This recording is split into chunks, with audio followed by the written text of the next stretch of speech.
Today's reading comes from Romans 10:14 through 15, and I'll be reading from the NIV.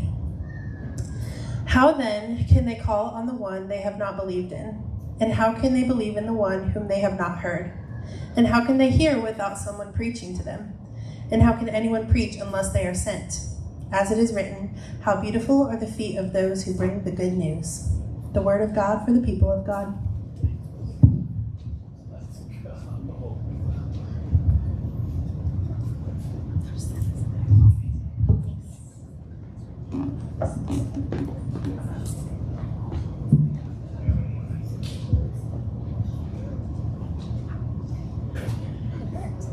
Okay. All right, so I'm Mark, and obviously this is Lauren, and our daughter's Evie, and she goes by Evie, but her name's Evangeline, okay, but she doesn't respond to Evangeline, so, but we're trying to get her to get that in her brain, because when officially, right, so if we go to customs or something, and they say, are you Evangeline, she has to say yes. So if you decide to say no, I'm Evie, and then like, this doesn't match up, or something. So anyway, that's Evie, and then Esley is our other, so they're all with the kids over there. And so yeah, so we're going to Paraguay next August 2025, but this August we're actually going to Costa Rica on August 21st to do language study and all of that before we get to our eventual place. And it's a really cool thing what we'll get to do, but before we describe a little bit of that, there's a QR code up on the screen. There's also one on the card, so if you see the cards on your table, if you wouldn't mind taking out your phone and you can just like do your picture thing and scan the thing and you got it to a link tree, okay? We'd love for you to go and like sign up for our newsletter. So that's something we just love for you to just hear things that we're doing, how you can be praying for us, and a lot of all the work that's going on where we're going to be. So you can do that in that way. And so a little bit about what we're going to be doing when we're down there is a lot of what's maybe behind the heart of what you guys are doing here. So down there, the city is called Ciudad del Este. I'm going to give you a little picture of this first here. And so this city is about 300,000 people, and it looks just like any other city that you go to, but it's also broken and it's lost, and they need Jesus. And so we're going to be going down there, and the city is actually very diverse. For a city in South America, there's a lot of people from Lebanon. There's about 35,000 Muslim people there. There's also a huge population of Buddhist people as well. This is a picture here of a mosque that's down there. So if you look at there, Mezquita del Este, so this is like the Mosque of the East, right? So this is Ciudad del Este is the name of the city of the East. So this is the Mosque of the East. And so this fosters sort of that community for the Muslim people that are there. Again, about 35,000 people or that would identify with the Islamic faith. And so we're going to be going down there, and a lot of our main priority is going to be leadership development. So there's a center there that a lot of workers from all over Latin America, so these are Latin American people who want to be missionaries, they come to this city to be trained to go to places that we'll never be able to go to. They specifically want to go to the Middle East. And so as Americans, we would have a very difficult time going there. I mean, simply, even though I'm brown, right? The fact that my passport is blue, right? I would have a hard time getting in there. And the fact that I'm American would be hard for me to get into any city, or there'd be suspicion as to why, or I gotta have a pretty good reason for being there. And so for these Latin American people, they have a much easier time getting into these places. And so they wanna go, they wanna be missionaries, they wanna reach Muslim people. And so we have an opportunity of training these people so that they can go out to places that none of us will be able to go to, or to go to publicly, or to go to easily. One thing I just want to add is like a really exciting aspect of the Alliance, and one of the reasons we love being a part of this denomination is that we really value raising up leaders and empowering other cultures and people of other backgrounds to go out on mission as well. The Alliance is not about sending American missionaries all over the world to get to grow the kingdom and get God's work done. Our goal is to go into countries train and raise up their believers so that they are then equipped to grow the church within their country. And then we begin to see with countries that have established churches, what Mark is talking about. There are countries throughout South America that have their own believers coming up through the Alliance that want to be missionaries. And so we don't ever want to give the impression that the Alliance is all about, like the American church going abroad, but the goal is to raise up the nations to then reach the nations. And so we're really excited to be a part of this work. That yes, we're going to a city that is incredibly lost. It's heavily Catholic, but it's also influenced by local indigenous religion. So you find like some really weird blends that the end result is that they don't know Jesus. They've blended a lot of traditions and a lot of their local history to come up with a religion that has just missed having that relationship with Jesus at the center. So this city is very lost. But throughout the rest of South America and other countries around the world, there are churches that are thriving and that are raising up missionaries. And so by going to this city, we get to be a part of kind of like just multiplying or like amplifying the work that the South American and other Latin American churches are doing. So yeah. And if I just go back to this picture briefly, so that so this city is fairly new. So this city was built in like the 60s. So you can go look it up and see a lot about why it was built, but it was like for trade. And so that's why a lot of Lebanese and Taiwanese people go there, because they can trade easily and it's cheap. So this is actually, I think, one of the cities listed for South America that it's likely for you to get scammed or to get something that is like counterfeit goods and stuff. So you might go buy a phone, think it's an Apple phone, and it just happens to have the back of it glued on or something, and it's not an Apple phone. So those kinds of things is what you would see there. And people who don't know, we might just go there and just buy something, unknowingly, okay? So this bridge here is actually the bridge that goes over to Brazil. It's called like the Friendship Bridge. And again, this was built to foster partnership in the area and trade. And then this is the bridge that goes over into Argentina. So Paraguay is really tucked in there in the center of like South America with all these really powerful countries like all around it. Which one? The 3 countries. Oh, I didn't do that one. I'm sorry. Yeah, I forgot another picture. But there's a picture that has all of them around there, and you see just the river sort of dividing them and these bridges bringing them together. And so we actually have an opportunity not just to reach Paraguayan people, but we have people from Brazil who come over, people from Argentina who will come over as well. This last week, we had a whole lot of training this week before we go out. So for people who are new workers, new missionaries, we have to go through a whole week of training. Not just that week. We've done other training, but this is one where we come face to face and we get to meet other leaders and things like that. But what we also got to do is we got to meet our teammates. So we've got one of the couples on your right.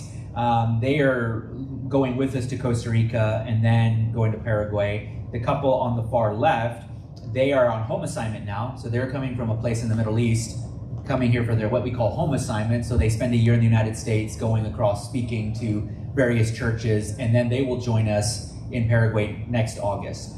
And so this is our whole team. This is everybody that's going to be going down to this city. And for our denomination, this is the first time American Alliance missionaries are going into this particular city. So that's really an exciting thing that you all could also be a part of as well in partnering with us. And so I'm trying to click on this again. Hold on. No. So again, we value partnership. And not because there's money involved, but because there are people involved, there's relationship. We want you guys to come alongside us, that we know that there are people back here in the States as we're over there, and that those families that you saw, like those become our family while we're there. But then it can be tempting for us to feel disconnected from everybody that's over here. And so we want you guys to come alongside us. So if God would lead you in such a way to partner with us, the amount really for us doesn't matter. To us, we're seeing a name, right? And having a face to put with that name that has partnered with us to journey and to do the things that God is calling us to do over in Ciudad del Este, or what we call CDE, there in Paraguay. And so if you go to that link, you'll see one way for you to just sign up for our newsletter. There's another way for you to partner with us financially, and then there's a way to follow us on Instagram. Okay, so we'd like you guys to consider doing that with us. Anything to add to that? Okay. All right, so we want to go ahead and just get into kind of what we're talking about today with you guys. And this one is sort of planned a little differently. So Lauren and I, we usually just do the ask part together and talk about what we're doing. And then I usually am the one that preaches. But Jordan requested that both of us would speak. And this is the first time we've done this. And so if this goes south, then it's Jordan's fault, okay? So just realize if you fall asleep, something goes on, it's Jordan's fault. It's not our fault, it's Jordan's fault, okay? So just giving you the heads up there. But today what we wanted to do is we wanted to talk about God's faithfulness. And I really liked what Adam shared today, because I think that's really what you see in his story and a lot of our stories is that God's faithful. That no matter the many times that we try to fight him, the times that we try to do our own thing, or when times get tough, or there's a lot of times of like waiting for God to do something, we know that at the end of the day, right, at the end of that time, that God is faithful. And so I don't have like a particular like passage to like land on and say, okay, this is where you need to go. I think if you look at the whole Bible, I mean, this is a story of God's faithfulness. I mean, that's really, if you trace it all the way through from the beginning in Genesis all the way to the book of Revelation, that's really what we see, is at the end of the day, that God is faithful. And you see that God is faithful in our shortcomings. You see that God is faithful even when we fail, right? Or when we want to do our own thing. So like when I look at the Old Testament, like I see that God's faithful, like despite us trying to, do our own thing, our own plans, our own rulership, our own desires and our own actions, when we try to do our own thing. Like I think of like Abraham. Many of us know Abraham's story. And Abraham's story is one of, God says, hey, I'm going to give you a people. I'm going to give you descendants. I'm going to give you a nation. So all those things that God has promised to Abraham. And if you remember the story, what does Abraham tell God? Oh God, yes, I trust you and I'm going to go along with your plan. No, he doesn't say that. They decide to do their own thing. And Sarah says, hey, why don't you just go sleep with the handmaiden and then, we can kind of do this on our own. And even before that, they laughed that God would even suggest that this would even happen. And so seemingly in their story, it's like they seemingly messed it up. Like they're doing something outside of what God wanted them to do, that God wanted them to wait. And so you look at their story and seemingly unredeemable, that maybe something good wouldn't come out of it. But then at the end of the day, God somehow, some way redeems that story. I mean, if we're honest, that's like all of our story as well. Like when we try to do our own thing, we try to do things in our own way, and we look at our own lives and think, man, this is not redeemable. There's absolutely no hope that can come out of my story, but yet somehow, some way God manages. And this is a mystery to me. I don't know how he does it. I don't know how he puts the pieces of our lives together, but God seemingly does that. So it's our own plans, or you go to the book of Judges and it's all about people wanting to do their own thing, be their own ruler, be their own king. There's a phrase in there that says like everyone did what was right in their own eyes. And some people like to pull up the book of Judges to like speak against the Bible. And it's like, no. God didn't tell them to do any of that. That was all of them doing their own thing, doing whatever they wanted. And this is a book, a story, or a whole compilation of stories that say, this is what happens when people decide that they want to do what's right in their own eyes. So then God gives them a king. Yeah?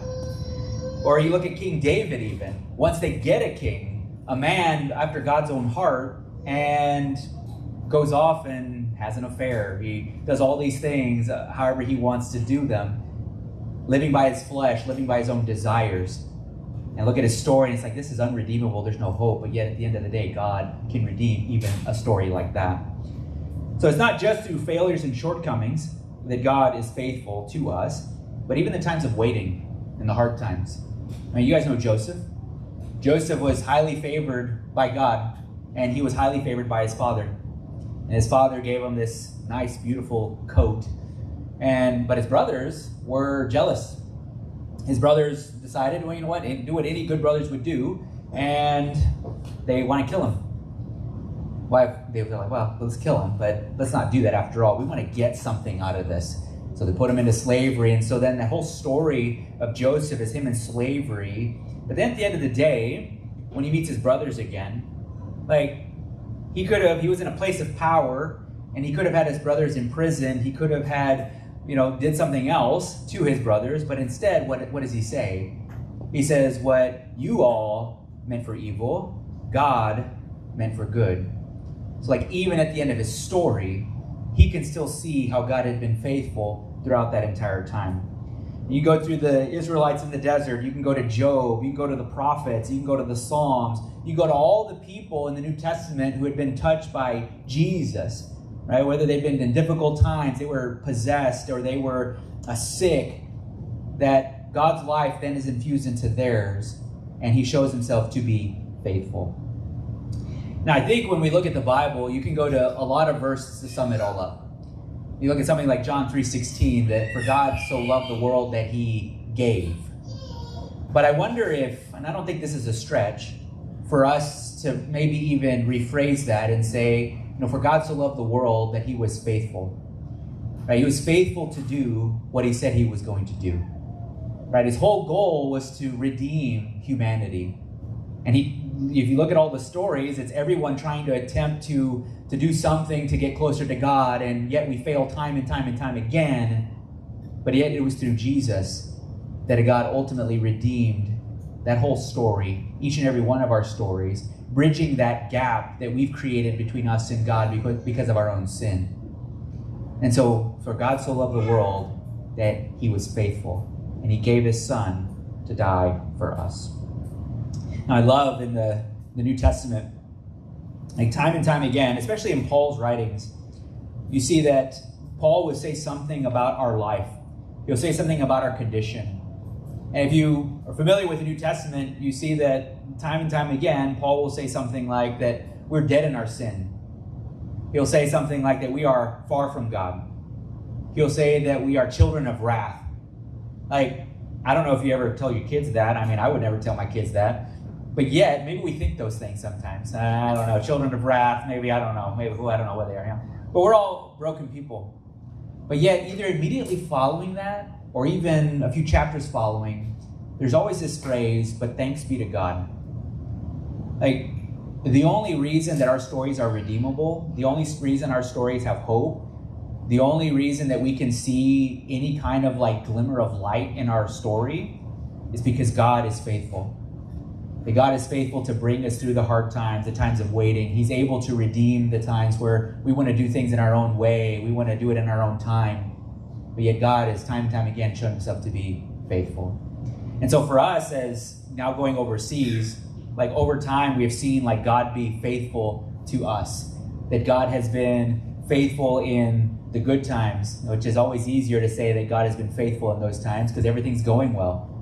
But then it's in the bad times where we begin to question, is God like really faithful? Is God truly faithful to us like he says he is?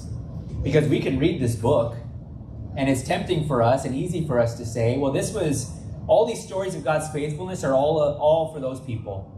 That's why you wrote a book about them, because they had a good story, they had a good ending to their story. And the temptation is to say that's not for us, that God can't be faithful to us today. And so we just kind of want to share a little bit about, and Lauren will do that, and share a little bit about how God has been faithful in our life in ministry, and hopefully it will encourage you wherever you might be in your journey with God. So Mark is a pastor at heart, so he speaks all the time. So bear with me, I'm not a public speaker, but we're really excited to share with you guys today. And the reason we wanted to focus on God's faithfulness is because we have seen firsthand his faithfulness to us. And I think for me personally, if there is one message that I could tell the people that I encounter, I feel like God has given me just like a burden to tell people that he is faithful and that he can be trusted. We've yet to see what God I think will do with that, but that is just something that I think he has laid in my heart. It's something that I just really desire to communicate with others, because we've seen his faithfulness to us through the highs and lows of ministry and of our personal lives, and it's just really incredible to see his faithfulness even from when we were called as kids into missions all the way till now. A lot later than we thought. It's been a longer road than we thought, but now he has been faithful even to what he called us to see that through to fruition.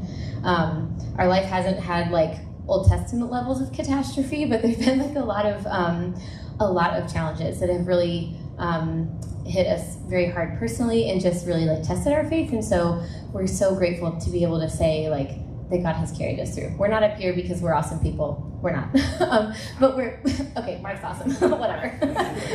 He missed that like humble memo for like humility being required to go to the mission field. No. We're not up here because we're awesome or because there's something special about being missionaries. We're up here because God is God and he has been faithful to carry us through the hard times. And all we did was obey. Like we listened and submitted and obeyed and continued to watch him at work. And we're really thankful that like this is where that path has led us. I was called to missions as a kid. I grew up in an Alliance church. Anybody here like grow up in the Alliance? Do we have like a lot of Alliance history here? No, usually that's not the case, so it's fine. I'm used to being the only one in the room. But I grew up in an Alliance church that had a really strong heartbeat for missions. And so part of being in this denomination means you have missionaries come and visit, usually at least once a year, at least growing up. And I remember as a kid feeling that like nudge or like that tug on my heart that like maybe that's what God had in store for me. I don't remember the age specifically. I think it was like elementary school. I went forward at like an altar call to missions conference. I probably gave my mom a heart attack. She was like, "What are you doing? Are you for real? God, are you really calling my kid into missions?" But I felt that nudging and I felt like I had to go forward. Over the years, God has been faithful to confirm that, right? So in college, I'm kind of like exploring, what do I want to do? What do you have in store for me, God? And he gave me the message that like to do anything less than be open to or pursue missions would be a disobedience. And so he's continued to remind me over the years that this is what he had in store for me. Mark felt a call to missions when he was on a missions trip in college. So both of us have had this calling since before we met. And I say all that because I want you to know that this is like the lens through which we look at God at work in our life. It's like seeing him bring to fruition something that he planted in our hearts a very long time ago. For me, as like a kid. For you, is how old were you? Like 20? Well, yeah, we're 35 and 36. So it's been quite a few years now since we felt that calling. And so that is like the way that we look at God at work in our life. And so I feel like to give you just the context kind of for how we've seen him at work is like every kind of step on this journey has been like a step towards missions, even if it felt a little circuitous and out of the way at times or felt like we were hitting roadblocks.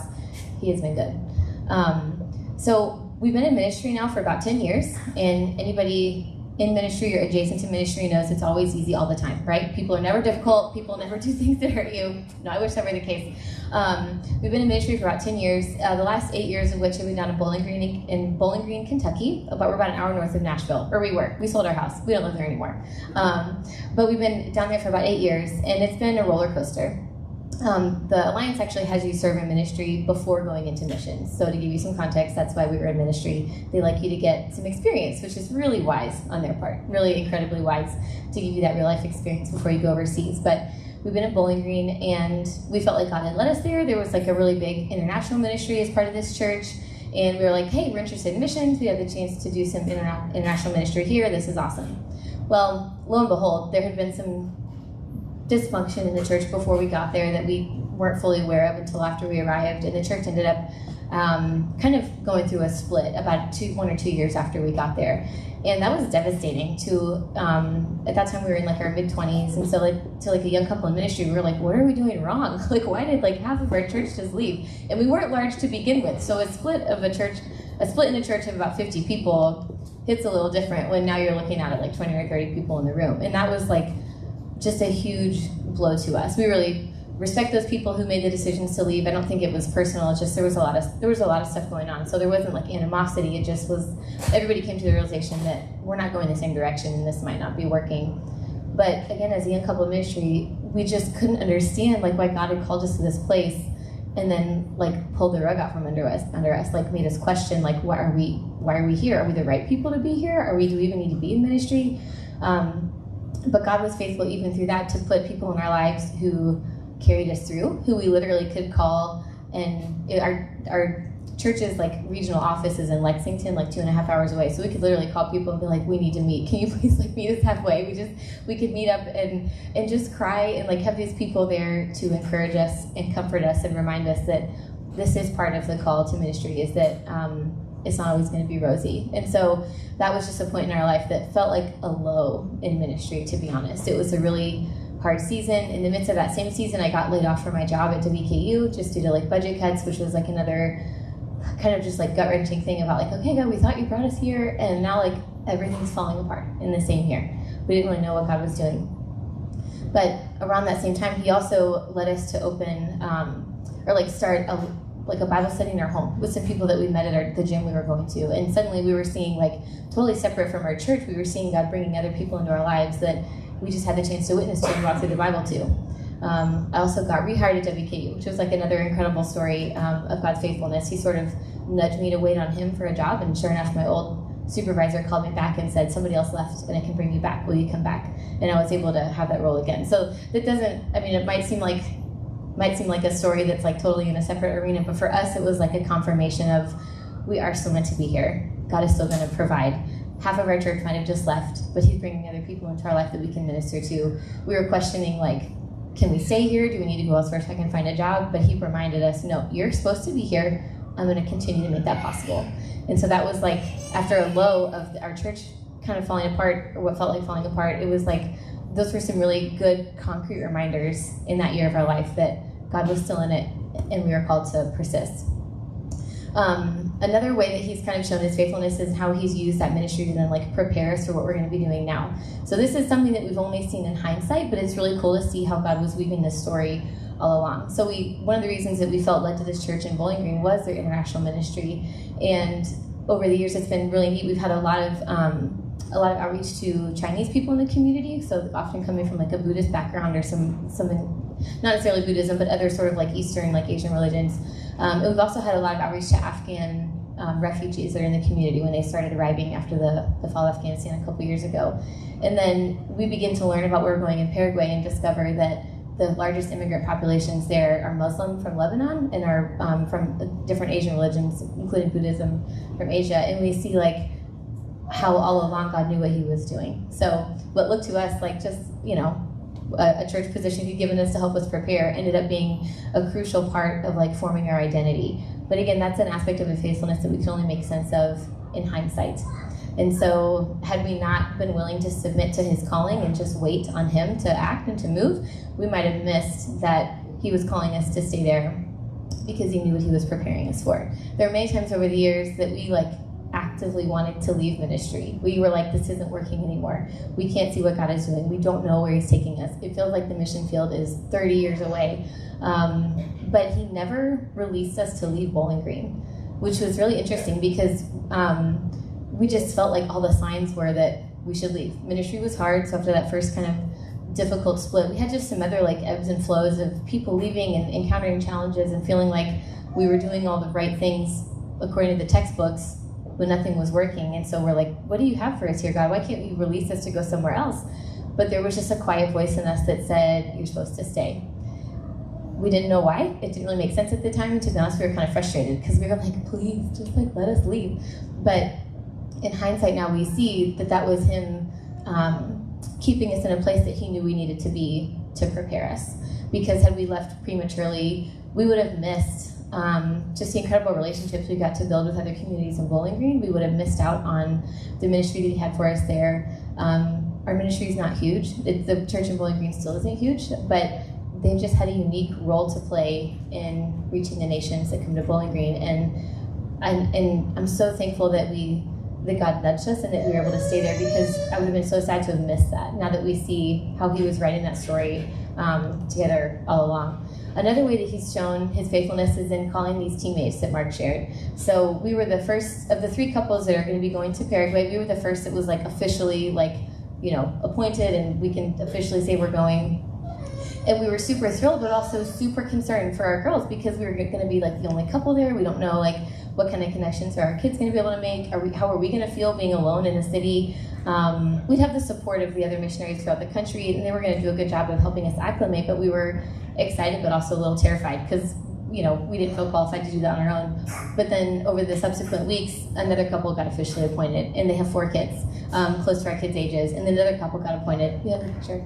Yeah. So there's one of the kids is missing from this picture, but between the 3 couples, there's 7 kids total. And it was like God was reminding us that he's called us overseas, and he's even going to provide for our kids and like calm those fears that we had as parents, because I think second to the concerns that we had about moving overseas and just kind of like the nervousness that brought, a close second was like our fears for our kids and like how this is going to impact them, and is this going to be something that draws them closer to Jesus over the years, or is this going to be something that they resent and they wish we hadn't taken them overseas?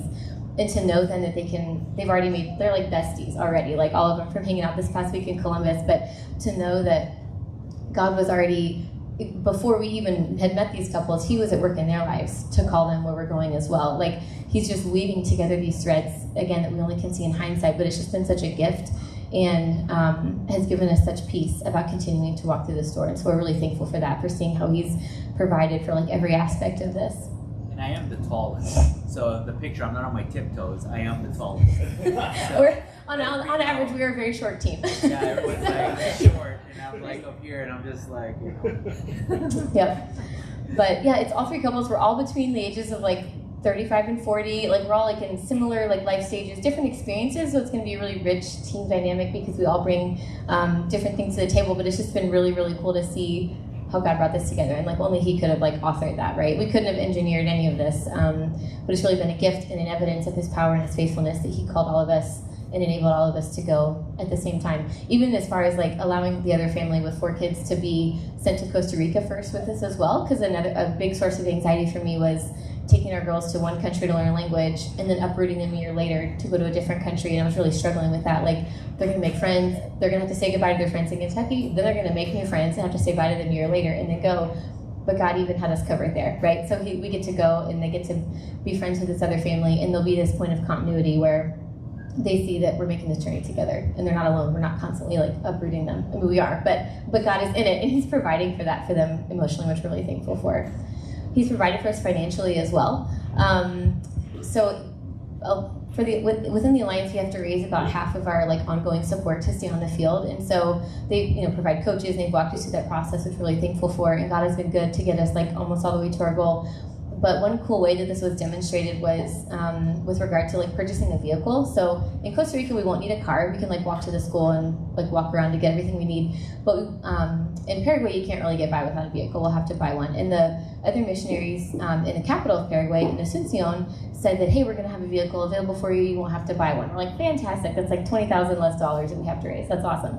Well, then we get a phone call that actually that's not going to work out. The family that's a long story. The vehicle wasn't going to work out. So we were like, oh, awesome. Our fundraising goal just to get to the field funds, like our goal just went up $20,000, which is like not the news you wanted to get. Literally that same day, we had a family member call who just sold some property and stuff and was like, hey, I'm going to give you $21,000 for your mission. And we're like, all right, God, so you like covered the vehicle plus tax or like, or whatever. But it was just another reminder that like he has called us and he will provide because he is faithful. He's provided for us throughout the highs and lows of our ministry. He's provided for us even just in the waiting. Like for us, I feel like our challenge has been waiting and feeling like this whole missions process was like a hope deferred. Like, are we ever going to get there? Should we just give up? Like, he's been faithful throughout all of that. And now that we have made it to this point where we're about to depart, he is so faithful to provide for everything that we need, which has just been like a gift. Mark and I are both planners. We're very like type A. We want to know like A, B, and C, like what's our schedule, where are we going to live? So this is going to be a super fun challenge for us, moving into another culture. Like, it's really going to test us, but it's even like God knows how we're wired, and that it's a gift to us to have some of these details covered, and that he's proving that he is faithful and he can provide. I want to wrap up with a verse in 1 Thessalonians. So 1 Thessalonians 5:24 says, the one who calls you is faithful, and he will do it. We could stop right there, and that I think is a beautiful truth, to remember that the one who calls you is faithful, and he will follow through. But I think we would lose sight of some of the beauty of this verse if we didn't also read the verse prior. So 1 Thessalonians 5:23 and 24 says, may God himself, the God of peace, sanctify you through and through. May your whole spirit, soul, and body be kept blameless at the coming of our Lord Jesus Christ. The one who calls you is faithful, and he will do it. We can't separate our calling and our desires and our plan in life from God's sanctifying work in our hearts. And one thing that we've seen is how he has used this process to make us more like him, because we've grown in our dependence on him, we've grown in our love for him, and our love for one another, and our love for the people that we're ministering to. And so these verses promise us that God has called us. He might not have called you to Paraguay, but he's probably called you to your neighbors, or maybe coworkers, or family members. So he has called you. You don't have to go overseas to be on mission or to reach people for Christ. But second to that, he is faithful, not just to provide for what he's called you to, but he is faithful to do the work in you that is necessary for you to reach those people that he's called you to reach. In our lives, that has looked like him using this period of ministry of Bowling Green to prepare us and to teach us a lot of the hard lessons that are vital, that will be vital, we think, to being able to be missionaries, like dependence on him when half of your church leaves, or reliance on him when ministry seems to be failing, or questioning why are we here and trusting him that he has a reason even when we can't see it. He's taught us a lot of the hard lessons, and he's been faithful to do the work in our hearts to make us more like him so that we can go.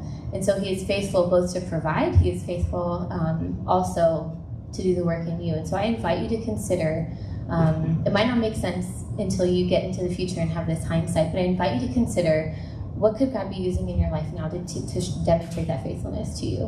Where has he been faithful to you in a way that you can cling to as a lifeline? Pray and ask him to reveal those things to you, because there are moments in each of our lives that we look back on, in times of trouble, we look back and cling to those moments of like, I know that God was with me through this hard moment, or I know that God sustained me through this challenge. And those are pivotal in like remaining strong in your faith when those challenges come in the future. So if you don't already have this faith story of where God has been at work in your life, I invite you to pray through that today and just think through, like, where has he been at work in me? What can I cling to when times are hard? Or if you already know that thing, give thanks that God has given you that lifeline to hang on to and that reminder of his faithfulness, because I don't think we'd be here today if he hadn't proven his faithfulness, but then also like allowed us to continue to dwell on it and praise him for it and cling to those things in times of trouble. So the one who has called you is faithful. He has called you, and he is faithful to see that through.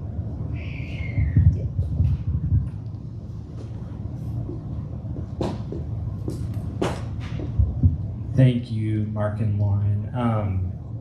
I have 3 things I want to do. Last thing is I want to pray for your family.